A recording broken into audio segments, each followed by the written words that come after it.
नमस्कार दोस्तों, स्वागत है आप सभी का आपके अपने YouTube channel S1 coaching centre में।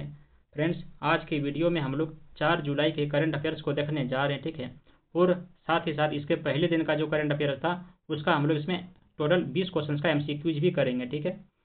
और हाँ, अगर आप हमारे चैनल पर पहली बार बने हैं तो चैनल को सब्सक्राइब करके बेल आइकन प्रेस कर दीजिएगा, ताकि मैं जब भी कोई वीडियो अपलोड करूँ तो उसका नोटिफिकेशन आप तक पहुँच जाए, ठीक है। और हाँ, इस वीडियो का जो PDF है ना, वो आप हमारे Telegram channel S1 coaching centre से जाके प्राप्त कर सकते हैं, ठीक है। तो चलिए वीडियो स्टार्ट करते हैं और देखते हैं कि सबसे पहला इंपॉर्टेंट करंट अफेयर्स आज का क्या है। देखिए यहाँ पे क्या है कि दिल्ली हाई कोर्ट ने DGCI से वजन घटाने वाली दवाओं पर प्रतिनिधित्व तय करने को कहा है। देखिए, दिल्ली उच्च न्यायालय ने भारतीय औषधि महानियंत्रक से कहा है कि वह वजन घटाने के उपचार के लिए बाजार में बेची जाने वाली दवाओं को संयोजनों पर दायर याचिका पर निर्णय लेने से पहले विशेषज्ञ और संबंधित हितधारकों से परामर्श कर ले। उसके देखिए, जितेंद्र चौकसी के द्वारा दायर याचिका में बताया गया है कि ऐसी दवाओं का उपयोग और बिक्री के लिए जारी किए गए लाइसेंस प्राप्त आंकड़ों पर आधारित है। उसके बाद अगला इंपॉर्टेंट यहाँ पे क्या है कि विकासशील देशों में संप्रभु ऋण क्यों बढ़ रहा है। देखिए, विकास के लिए वित्त पोषण पर चौथा अंतर्राष्ट्रीय सम्मेलन, ठीक है, जो कि स्पेन में आयोजित किया जा रहा है, जो विकासशील देशों पर भारी कर्ज के बोझ पर ध्यान केंद्रित करता है। उसके बाद क्या है कि सार्वजनिक ऋण या फिर संप्रभु ऋण एक राष्ट्रीय सरकार के द्वारा घरेलू या फिर अंतर्राष्ट्रीय स्रोतों से उधार लिया गया धन है, जो आमतौर पर सरकारी बॉन्ड या फिर ऋण जारी के माध्यम से होता है। उसके बाद यहाँ पे देखिए, अगला यहाँ पे क्या है कि प्रधानमंत्री मोदी को घाना का राष्ट्रीय सम्मान मिला। देखिए, प्रधानमंत्री नरेंद्र मोदी अपने 5 देशों के दौरे के पहले चरण में घाना पहुंच गए। पश्चिमी अफ्रीकी देश की अपनी यात्रा के दौरान प्रधानमंत्री ने घाना की संसद को संबोधित किया। प्रधानमंत्री नरेंद्र मोदी ने ऐतिहासिक राजकीय यात्रा के दौरान वैश्विक नेतृत्व के लिए राष्ट्रपति जॉन महामा, ठीक है। तो यहाँ से देखिए क्वेश्चन क्या बनेगा कि जो घाना का जो है राष्ट्रपति क्या क्या नाम है, तो जॉन महामा है, ठीक है। जॉन महामा नाम है, ठीक है, जॉन महामा। तो जॉन महामा से घाना के राष्ट्रीय सम्मान officer of the order of the star को प्राप्त किया, जो 3 दशकों में किसी भारतीय प्रधानमंत्री के द्वारा किया गया ये पहला दौरा था। उसके बाद यहाँ पे अगला इंपॉर्टेंट देखिएगा कि श्रीलंका ने भारतीय सहयोग से हिंदी पाठ्यक्रम शुरू किया है।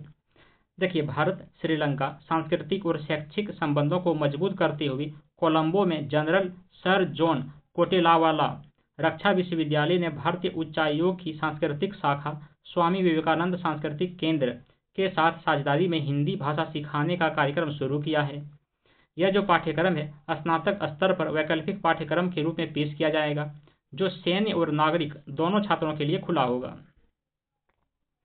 उसके बाद यहाँ पे देखिए, अगला इंपॉर्टेंट क्या है कि घाना ने भारत के साथ जलवायु लचीले गेहूं पहल की शुरुआत किया है। देखिए, खाद्यान्न आत्मनिर्भरता की दिशा में एक महत्वपूर्ण कदम उठाते हुए घाना ने भारत के आरिमा फार्म्स और CSIR फसल अनुसंधान संस्थान के साथ मिलकर जलवायु अनुकूल गेहूं पहल शुरू किया है। गेहूं का जो आयात है ना, सालाना $400 मिलियन से ज़्यादा होने के साथ इस परियोजना का जो उद्देश्य है निर्भरता को कम करना और स्थानीय खेती को बढ़ावा देना है। दक्षिण सहयोग कृषि नवाचार को बढ़ावा दे रहा है इसमें। उसके बाद यहाँ पे देखिए, अगला इंपॉर्टेंट क्या है कि सरकार ने बाढ़ पूर्वानुमान प्राप्त करने के लिए वेब आधारित प्लेटफॉर्म लॉन्च किया है। देखिए, जल शक्ति मंत्री ने दिल्ली में एकीकृत बाढ़ पूर्वानुमान प्रणाली सी फ्लड का उद्घाटन किया है, ठीक है। किसका उद्घाटन किया है? सी फ्लड का। यह एक वेब आधारित प्लेटफॉर्म है जो गांव स्तर तक 2 दिन पहले बाढ़ का पूर्वानुमान प्रदान करता है। यह जो प्लेटफॉर्म है राष्ट्रीय और क्षेत्रीय एजेंसियों से बाढ़ मॉडलिंग आउटपुट को एकत्रित करने वाली एक एकीकृत प्रणाली के रूप में कार्य करेगा, जो आपदा प्रबंधन अधिकारियों के लिए एक व्यापक निर्णय समर्थन उपकरण प्रदान करेगा इसमें। उसके बाद यहाँ पे देखिए, अगला क्या कि क्वाड ने चीन का मुकाबला करने के लिए महत्वपूर्ण खनिज पहल की शुरुआत किया है। देखिए, क्वाड समूह ने चीन की दबावपूर्ण रणनीति, जिसमें मूल्य हेरफेर और महत्वपूर्ण संसाधनों के निर्यात पर प्रतिबंध शामिल है, ये सब चिंताओं के बीच आर्थिक सुरक्षा को मजबूत करने के व्यापक लक्ष्य के तहत महत्वपूर्ण खनिजों की स्थिर आपूर्ति सुनिश्चित करने के लिए एक महत्वाकांक्षी पहल शुरू किया है। अमेरिकी राजधानी में समूह के सदस्य देशों के विदेश मंत्रियों की बैठक के बाद इसकी घोषणा की गई। उसके बाद यहाँ पे अगला क्या है कि देखिए, यहाँ पे सजाम रवि शास्त्री समेत 11 को लाइफ टाइम अचीवमेंट अवार्ड से सम्मानित किया गया। देखिए, पूर्व भारतीय क्रिकेटर और मुख्य कोच रवि शास्त्री उन 11 खिलाड़ियों में शामिल थे जिन्हें मुंबई स्पोर्ट्स जर्नलिस्ट एसोसिएशन के द्वारा लाइफ टाइम अचीवमेंट अवार्ड से सम्मानित किया गया। अन्य खिलाड़ियों में शामिल थे कौन कौन? देखिए, शुभांगी कुलकर्णी, उसके बाद माइकल फरेरा, नीरज बजाज, परवीन थिप्सी, अंजलि भागवत, सुमा, उसके बाद सिरूर, दीपाली देशपांडे, मरमीन देखिए मरविन फर्नांडिस, जोकिम करवालो, संजय शर्मा, ये सब प्रमुख खिलाड़ी थे। उसके बाद यहाँ पे देखिए अगला क्या कि गुजरात के मुख्यमंत्री भूपेंद्र पटेल ने जन सुरक्षा संतुष्टि अभियान की शुरुआत की। देखिए, गुजरात के मुख्यमंत्री भूपेंद्र पटेल ने गांधीनगर में जन सुरक्षा संतुष्टि अभियान की शुरुआत किया। इसका जो उद्देश्य है उन पात्र नागरिकों की पहचान करना है जिन्हें अभी तक सरकारी कल्याण योजनाओं के अंतर्गत लाभ नहीं मिल रहा है और उन तक यह लाभ पहुंचाना है। सम्मिलित योजनाओं में प्रधानमंत्री जीवन ज्योति बीमा योजना, प्रधानमंत्री सुरक्षा बीमा योजना और अटल पेंशन योजना और जन धन योजना ये सभी शामिल है। उसके बाद आप देखिए अगला इंपॉर्टेंट ओबिचुअरीज में क्या है कि प्रसिद्ध संमोहनकर्ता बी.वी. पट्टाभिराम का 75 वर्ष की आयु में निधन हो गया। देखिए, प्रसिद्ध सम्मोहन विशेषज्ञ, जादूगर और व्यक्तित्व विकास विशेषज्ञ डॉक्टर बी.वी. पट्टाभिराम का 75 वर्ष की आयु में हैदराबाद स्थित उनके आवास पर हृदयघात के कारण निधन हो गया। उन्होंने भारत का पहला जादू विद्यालय स्थापित किया जिसे लिम्का बुक ऑफ रिकॉर्ड्स ने मान्यता दिया था।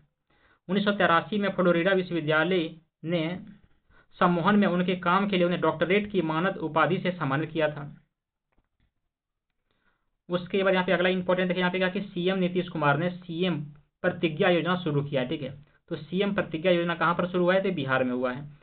देखिए, बिहार सरकार ने कक्षा 12 की बोर्ड परीक्षा पास करने के बाद युवाओं को इंटर्नशिप कार्यक्रम करने के लिए वित्तीय सहायता प्रदान करने के लिए एक मुख्यमंत्री प्रतिज्ञा योजना शुरू किया है। भुगतान इंटर्नशिप कार्यक्रम शुरू करने का निर्णय जो है जिसका उद्देश्य युवा बेरोजगारी को दूर करना और छात्रों के बीच उद्योग की तत्परता को बढ़ाना है। उसके बाद यहाँ पे स्पोर्ट्स में अगला इंपॉर्टेंट क्या है कि शुभमन गिल कप्तान के तौर पर लगातार 2 शतक जड़कर चौथे भारतीय बन गई। देखिए, शुभमन गिल टेस्ट कप्तान के तौर पर अपने पहले 2 मैचों में लगातार शतक लगाने वाले चौथे भारतीय कप्तान बन गए हैं। विराट कोहली के बाद यह पहला मौका है जिन्होंने दिसंबर 2014 में ऑस्ट्रेलिया दौरे में कप्तानी संभालने के बाद लगातार 3 शतक लगाए थे। और इस सूची में सुनील गावस्कर और विजय हजारे जैसे नाम भी शामिल हैं।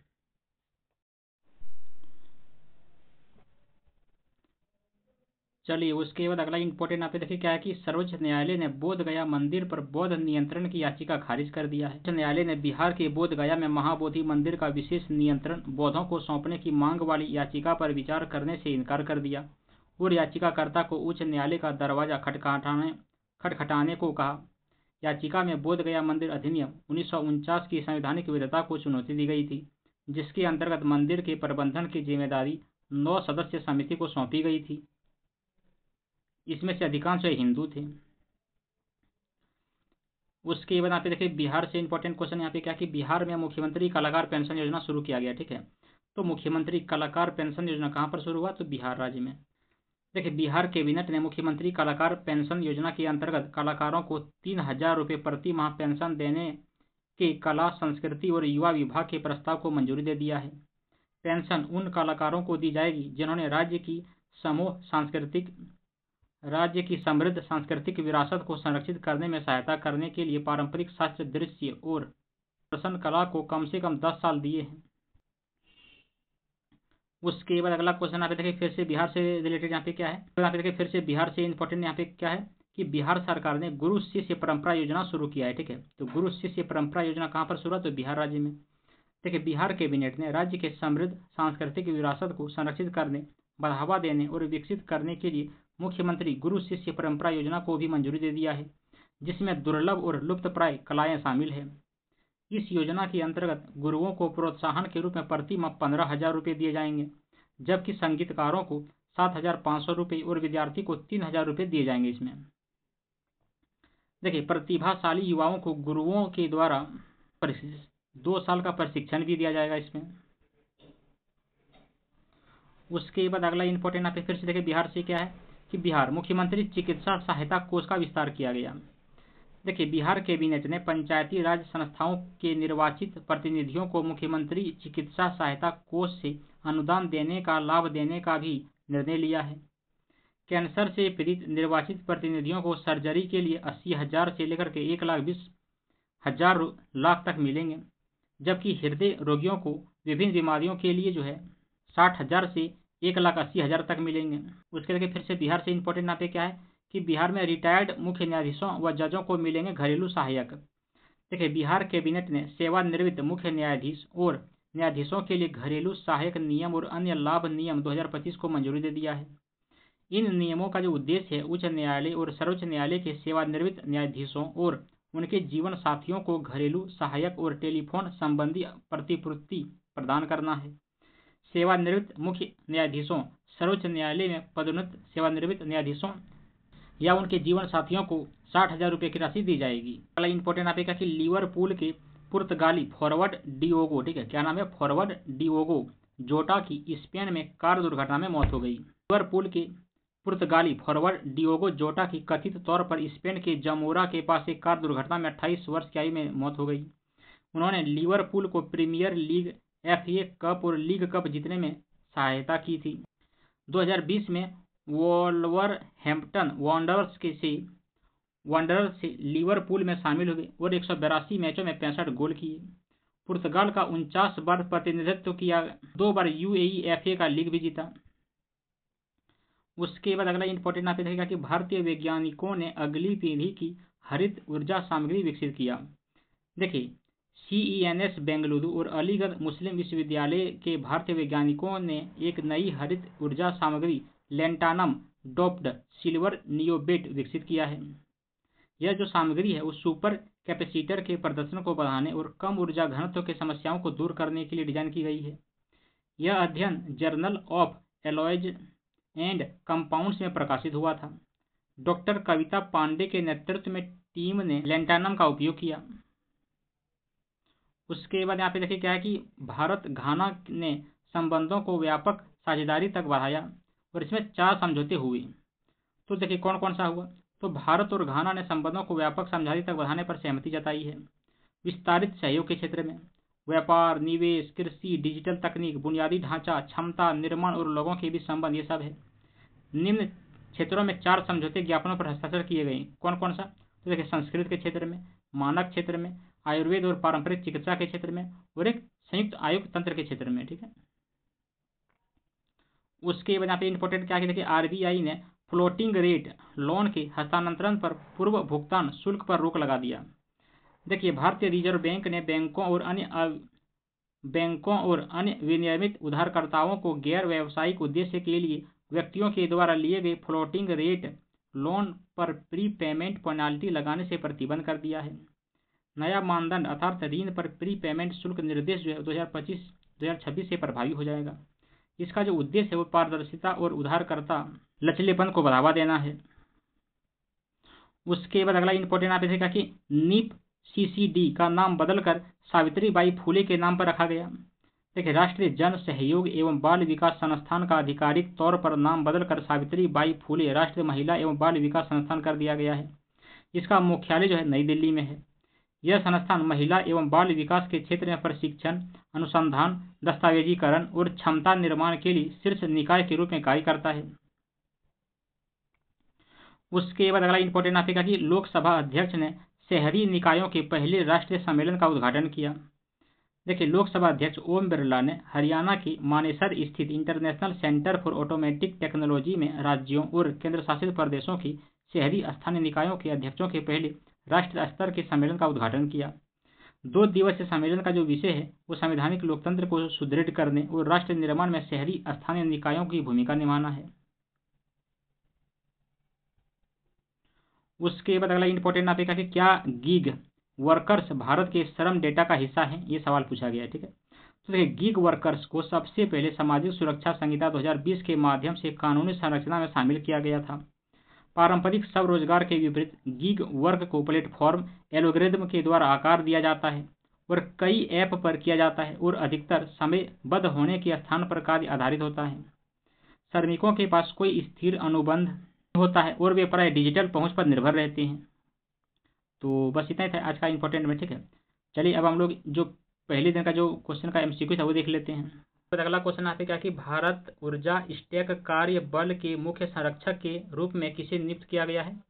तो देखिए नंदन नीलेकनी को नियुक्त किया गया है इसमें, ठीक है। उसके बाद अगला क्वेश्चन यहाँ पे क्या कि तेगवीर सिंह के द्वारा चढ़ा गया माउंट एल्ब्रस किस देश में स्थित है? तो देखिए रूस में स्थित हो जाएगा। उसके बाद अगला क्वेश्चन यहाँ पे क्या कि 1 जुलाई 2025 से पुरानी गाड़ियों के लिए ईंधन पर प्रतिबंध किसने लगाया है? तो देखिए दिल्ली सरकार के द्वारा लगाया गया, ठीक है, यानी कि दिल्ली ने लगाया है। उसके बाद अगला क्वेश्चन यहाँ पे क्या है कि 2025 के एशियाई युवा टेबल टेनिस चैंपियनशिप में दिव्यांशी भौमिक ने भारत के लिए ऐतिहासिक स्वर्ण पदक जीता। तो यहाँ पे बताना कि फाइनल में उन्होंने किस देश को हराया है? तो देखिए फाइनल में उन्होंने जो है चीन देश को हराया है। अगला क्वेश्चन यहाँ पे क्या है कि पहला आसियान भारत क्रूज वार्ता कहाँ पर आयोजित की गई थी? तो देखिए चेन्नई में आयोजित की गई थी, चेन्नई में, ठीक है।